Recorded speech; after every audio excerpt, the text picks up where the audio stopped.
Halo semua. Di dalam eskatologi, atau pelajaran tentang akhir zaman Kristen, kita mendengar nubuat tentang pertempuran terakhir yang akan datang di Harmagedon. Nama Harmagedon ini bisa kita temukan di dalam Wahyu 16 ayat 16. Lalu ia mengumpulkan mereka di tempat yang dalam bahasa Ibrani disebut Harmagedon. Menurut penafsiran populer yang ada, kita mendapatkan penjelasan Harmagedon adalah sebuah gunung di daerah yang bernama Megiddo. Masalahnya adalah, Megiddo bukan gunung, tetapi lembah. Tidak ada gunung di Megiddo. Nah, kenapa bisa seperti ini? Apa yang salah? Untuk mengerti tentang hal ini, simak video ini sampai selesai ya.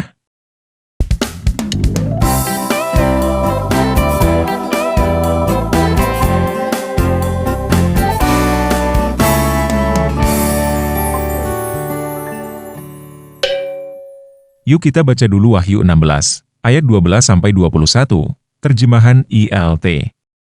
Dan malaikat yang keenam, menumpahkan cawannya ke atas sungai yang besar, yakni sungai Efrat, dan airnya menjadi kering, sehingga jalan bagi raja-raja dari terbitnya matahari, dapat dipersiapkan. Dan aku melihat dari mulut naga, dan dari mulut binatang buas, dan dari mulut nabi palsu itu, keluar 3 roh najis, serupa katak, untuk pergi kepada raja-raja di bumi, dan seluruh penduduk bumi, guna mengumpulkan mereka ke dalam peperangan hari itu. Hari besar Elohim penguasa semesta, karena mereka adalah roh-roh jahat yang mengadakan tanda-tanda. Lihatlah, aku datang bagaikan pencuri.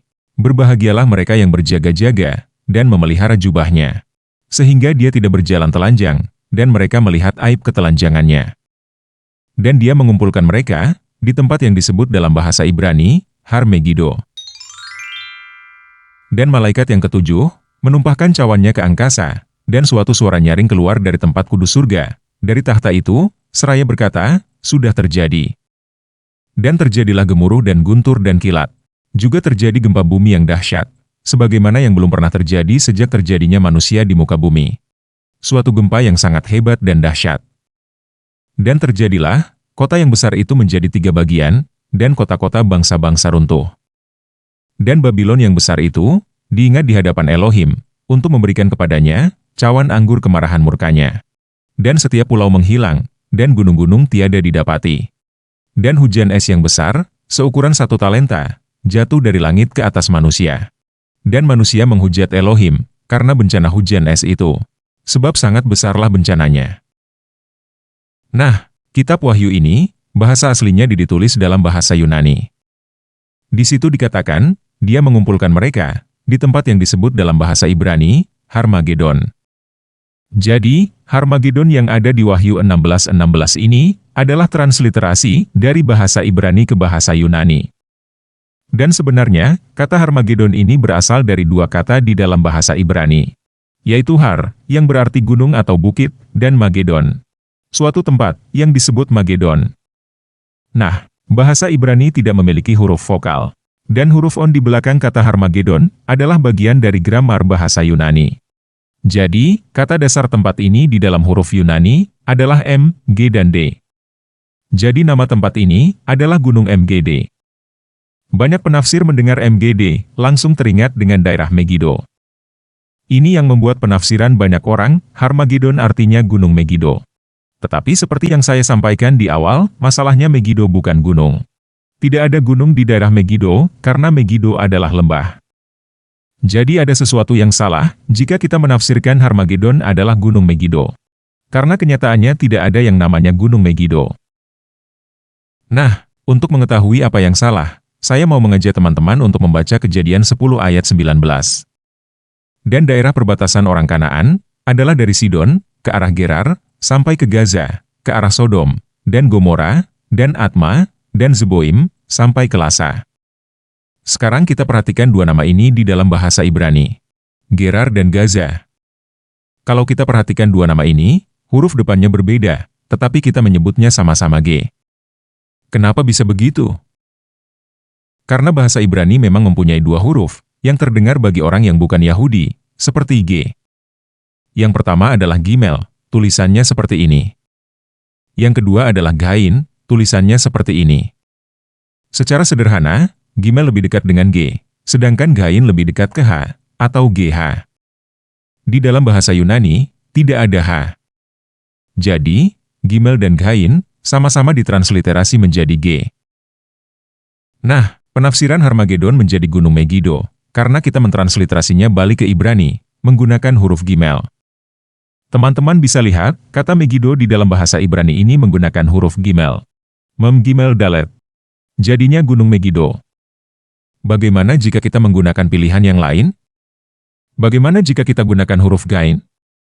Mem Gain Dalet. Nah, ternyata, ada satu tempat yang menggunakan huruf-huruf ini disebut dalam Alkitab. Tepatnya di dalam Yesaya 14 ayat 13. Sebab engkau telah berkata dalam hatimu, aku akan naik ke langit, aku akan mendirikan tahtaku di atas bintang-bintang Elohim, dan aku akan duduk di bukit pertemuan di sebelah utara. ואתה אמרת בלבבך, השמיים אלה ממעל לכוכבי אל, ערים כיסאי, ואשב בהר מועד, בירכתי צפון. Moget mempunyai arti pertemuan. Itu sebabnya, diterjemahkan ke dalam bahasa Indonesia, menjadi bukit pertemuan. Jadi, sekarang kita mempunyai arti lain bagi Harmagedon, yaitu bukit pertemuan. Di manakah bukit pertemuan yang dimaksud? Ini adalah tafsir lagi. Kalau kita lihat dari Yesaya 14, bukit pertemuan di situ adalah alegori, bukan harafiah. Aku akan naik ke langit, aku akan mendirikan tahtaku di atas bintang-bintang Elohim. Jadi bukit pertemuan di Yesaya 14 ini adalah sebuah ungkapan untuk tempat di mana tahta Elohim berada. Tetapi, kita juga bisa menafsirkan bukit pertemuan yang dimaksud adalah Yerusalem. Jadi, jika kita menafsirkan Harmagedon sebagai bukit pertemuan, dan bukit pertemuan yang dimaksud adalah Yerusalem, maka perang terakhir akhir zaman akan terjadi di Yerusalem. Bagi saya, ini jauh lebih masuk akal daripada ditafsirkan menjadi Gunung Megido. Karena tidak ada tempat yang namanya Gunung Megido. Dan Yesus akan datang kedua kalinya di Yerusalem. Oke, sekian video kali ini, Yesus Kristus memberkati. Aku percaya pada satu dewa, Sang Bapa yang Maha Kuasa, yang dari Dia segala sesuatu ada. Aku percaya pada satu Tuhan, Yesus Kristus Putra Tunggal Dewa, yang oleh Dia segala sesuatu ada. Aku percaya Sang Firman Dewa turun ke dunia dalam rupa manusia demi menyelamatkan kita dari dosa. Dikandung Roh Kudus, dilahirkan Maria, disalibkan, mati dan dikuburkan, bangkit pada hari yang ketiga, naik ke langit, duduk di kanan Bapa, akan datang kembali di akhir zaman, hakimi yang hidup dan yang mati.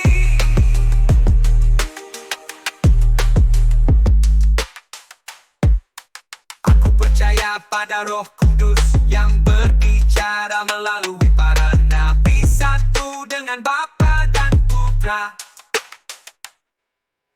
Aku percaya pada baptisan, satu gereja yang universal, persekutuan orang kudus. Aku percaya pengampunan dosa akan dibangkitkan dari kematian, hidup abadi bersama Sang Dewa.